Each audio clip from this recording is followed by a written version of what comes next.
about war being romanticized or even like wanting to live in a time where there was war.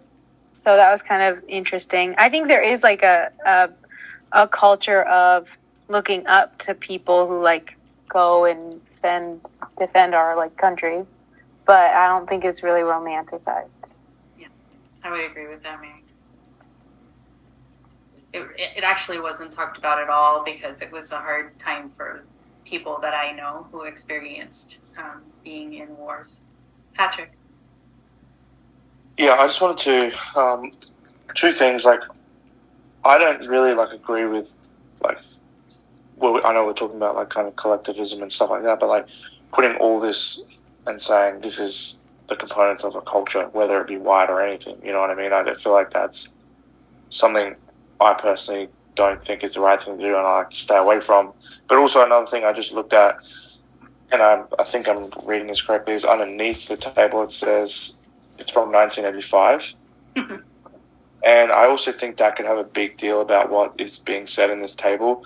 Obviously, that's 35, almost 40 years ago. So, I think some of these things 40 years ago if people were reading this 40 years ago, might be like, yeah, that is probably true. But I think a lot, like we all know, but a lot has changed. And I was just more looking at like, the one that stood out to me was the family structure. Male is breadwinner, nuclear family is ideal. These sort of things like female is homemaker.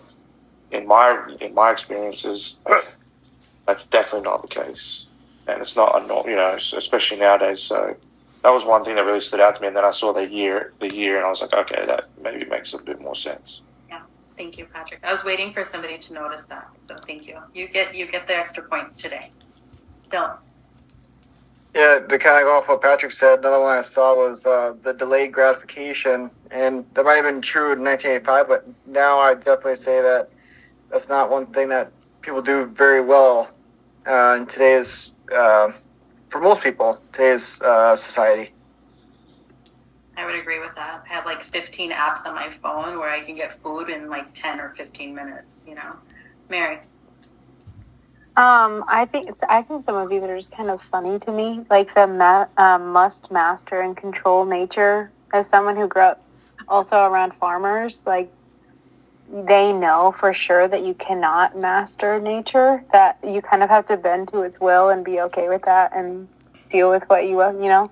And as someone who lives in Minnesota, like you cannot master this nature. So that's just funny to me and just kind of interesting. Okay.